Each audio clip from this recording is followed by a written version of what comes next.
নমস্কার, আমি ডাক্তার প্রকাশ Mallick, consultant homeopath. দীর্ঘ 39 বছর ধরে হোমিওপ্যাথি চিকিৎসার সঙ্গে যুক্ত আছি। আজকে যে বিষয়টা নিয়ে কথা বলবো সেটা হচ্ছে পরিবেশ ও স্বাস্থ্য, বা অন্যদিক দিয়ে বলা যায় জনস্বাস্থ্য ও হোমিওপ্যাথি চিকিৎসা। জনস্বাস্থ্য অর্থাৎ আমাদের পরিবেশকে ভালো রাখার যে ভাবনা, এটা কিন্তু রোগকে আরোগ্য বা প্রতিরোধ করার ক্ষেত্রে খুব গুরুত্বপূর্ণ। এবং এটা আমরা অনেক সময় যারা ভারতবর্ষে বাস করি তারা ভাবি আমাদের জনস্বাস্থ্যটা ভালো না, কিন্তু করোনা দেখিয়ে দিল বিশ্বের তথাকথিত আধুনিকতম দেশগুলোও কিন্তু জনস্বাস্থ্যে ভালো ছিল না। তার কারণে করোনার থাবা তাদেরকেও কিন্তু গ্রাস করেছে, এবং তার মানে তাদের যে পদ্ধতিগুলো সেগুলো জনস্বাস্থ্য রক্ষার জন্য পুরনো হয়ে গেছে। তাই নতুন করে ভাবতে হবে। আজকে আমাদের আরো ভাবনার কারণ, আমরা যারা কলকাতায় বাস করি, আর দিল্লি হচ্ছে ভারতবর্ষের মধ্যে সব থেকে দূষিত এলাকা বলে বিজ্ঞানীরা জানিয়েছেন। এবং আমরা অনেক সময় বলছিলাম যে আমাদের কলকাতা অনেকটা পরে আছে, কিন্তু কালী পুজোর পরে যে তথ্য এসছে সেটাও কিন্তু আমাদের দিল্লির কাছাকাছি পৌঁছে গেছে। তাই আমরাও এই নিয়ে অহংকার করার কোনো জায়গা নেই যে আমাদের কলকাতা তথা পশ্চিমবঙ্গের যে দূষণ সেটাও কিন্তু কম নয়। এবং এই দূষণের কারণ অনেক সময় প্লাস্টিকাইজেশন, এবং আজকে অনেক সময় বলতে হচ্ছে যে চাষিরা যে ধান কাটার পরে সেই যে তার অবশিষ্টাংশ, যাকে গ্রাম্য ভাষায় বলা হয় ন্যাড়া, সেই ন্যাড়াটাকে পোড়াচ্ছে। কারণ ওই ন্যাড়াটা পুড়িয়ে ফেললে পাশে পরিণত হয়ে তারা ভাবছে ওটা সারে পরিণত হবে, কিন্তু এই ন্যাড়া পোড়া থেকে যে কার্বন ডাইঅক্সাইড উৎপন্ন হচ্ছে তার প্রেক্ষিতে সেটা ক্যান্সার তৈরি করতে পারে, গ্যাস্ট্রিক আলসার তৈরি করতে পারে, হাঁপানি তৈরি করতে পারে। এবং সরকার থেকে বারবার বলা সত্ত্বেও আমরা কিন্তু ন্যাড়া পোড়ানো থেকে চাষিদের বিরত করতে পারছি না। এটা কিন্তু কারো সরকার বলছে মানে এই নয়, আপনার স্বাস্থ্যের জন্যই ভাবতে হবে। ওই স্থানীয় এলাকার পরিবেশ দূষণের ক্ষেত্রে ন্যাড়া পোড়ানোটা একটা গুরুত্বপূর্ণ অংশগ্রহণ করতে পারে। এবং আমরা জানি যে ধূমপান খারাপ, যদিও আমাদের রাষ্ট্র অনেক সময় ধূমপানের বিরুদ্ধে কথা বলে, এবং ধূমপান যাতে না করে সিনেমা করতে গেলেও সেখানে cigarette is injurious to health, এবং সিগারেটের প্যাকেটেও লেখা থাকে যে cigarette smoking is injurious to health, কিন্তু তা সত্ত্বেও সিগারেট কোম্পানিগুলো বন্ধ করতে পারে না রাজস্ব আদায়ের ভাবনায়। যাই হোক, কিন্তু স্বাস্থ্যটা আপনার, এবং এক্ষেত্রে ফুসফুসের কিন্তু নানা রোগের আক্রান্ত হওয়ার সম্ভাবনা। আমি সিগারেট খাচ্ছি না, বা আমাদের অনেক সময় দেখা যাচ্ছে বাচ্চা ছেলেমেয়েরা নানা রকম ফুসফুসের রোগে আক্রান্ত হচ্ছে যেহেতু সিগারেট খায় না।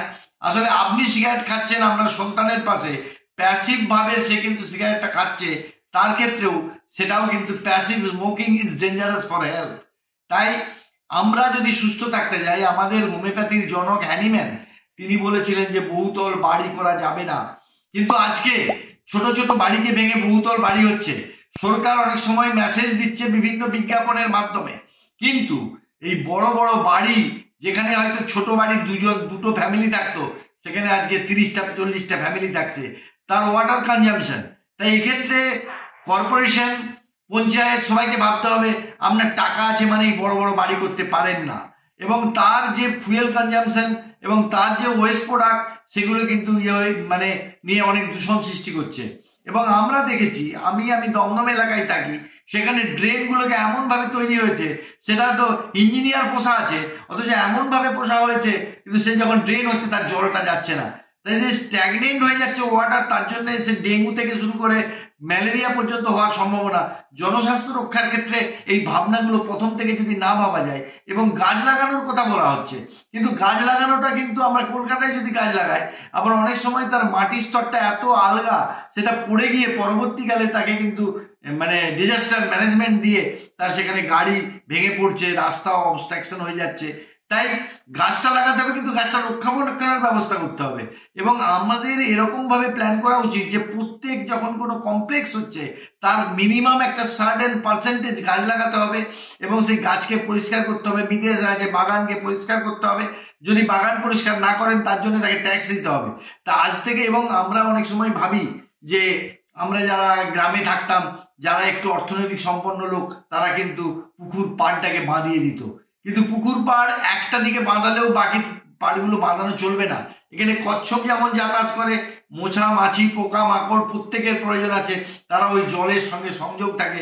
এবং আজকে আমরা ঢালাই রাস্তা, আমরা বলি আহা কি উন্নতি হয়েছে, আমাদের ঢালাই রাস্তা পাওয়া যাচ্ছে, কিন্তু এটাও একটা গুরুত্বপূর্ণ ক্ষতি পরিবেশ দূষণের ক্ষেত্রে ঢালাই রাস্তার কি হচ্ছে না, সেখানে যে জল, সেই জলটা কিন্তু আর যাচ্ছে না, তাই এই ঢালাই রাস্তার নিচেটা জলটা ফাঁকা হয়ে যাচ্ছে। ওই জন্য অনেক সময় কলকাতার রাস্তাতেও আমরা খবরের কাগজে পড়ি যে অনেক সময় জায়গাটা ফাঁপড় হয়ে যাচ্ছে বা সেখানে ফাটল দেখা দিচ্ছে। তাই এমনভাবে প্ল্যান করতে হবে, খাঁজ করে রাস্তাগুলো তৈরি করতে হবে যাতে তার মধ্যে ঘাস জন্মাতে পারে, জলটা সেই স্তরে যায়। কারণ কোনো একটি পুরো ডিস্ট্রিবিউশন অফ দি ওয়াটার লেভেলটা যদি ঠিক না থাকে তাহলে কিন্তু, এবং আমরা যারা কলকাতায় বাস করি এমনি বিজ্ঞানীরা বলছেন যে জলস্তর নিচেটা ফাঁকা হয়ে গেছে।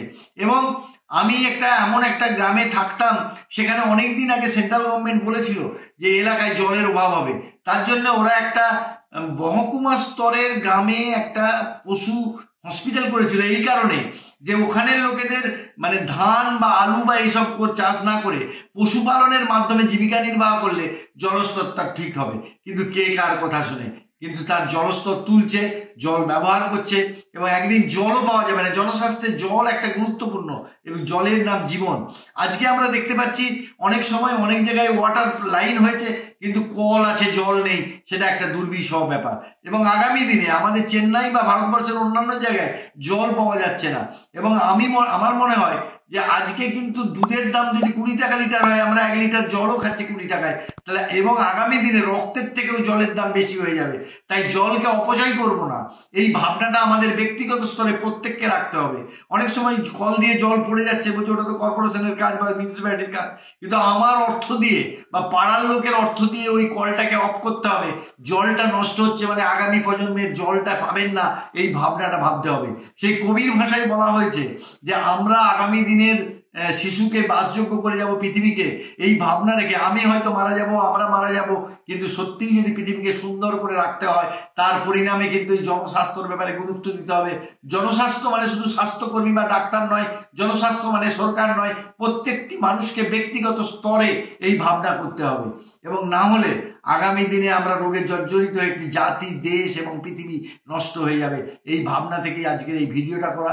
এবং আমি একজন হোমিওপ্যাথি চিকিৎসক হিসেবে বলতে পারি, এই সঙ্গে সঙ্গে যে অ্যান্টিবায়োটিক্স যে রিয়াকশন অর্থাৎ দাগ রেজিস্ট্যান্স হয়ে যাচ্ছে, সেক্ষেত্রে কি হয় না, আমরা অনেক সময় বলি যে মাংস খাবেন না, মুরগির মাংস খান, কিন্তু মুরগির মাংস যে সমস্ত অ্যান্টিবায়োটিক দিয়ে তাকে কয়েক সপ্তাহের মধ্যে তার ওজনটা বাড়িয়ে ফেলা হচ্ছে, সেটাও কিন্তু ক্যান্সারাস এজেন্ট। এবং সেই ভাবনা থেকে বলতে পারি যে আপনারা সকলেই ভাবতে হবে, স্বাস্থ্যটা কিন্তু রাষ্ট্রের কিন্তু একজন ব্যক্তি, আমাদের ব্যক্তিগতভাবে ভাবনা না করলে স্বাস্থ্য কিন্তু ওষুধ দিয়ে হবে না, চিকিৎসা দিয়ে হবে না, হসপিটাল দিয়ে হবে না। আমাদের সুস্থ থাকতে আমাদের জনস্বাস্থ্য নিয়ে প্রত্যেকটি মানুষকে ব্যক্তিগত স্তরে ভাবতে হবে, তবেই আমরা সেই আমরা স্বাস্থ্যের ব্যাপারে উন্নতি করতে পারবো। যাই হোক, আপনারা ভালো থাকবেন, অপরকে ভালো থাকতে সাহায্য করবেন। নমস্কার।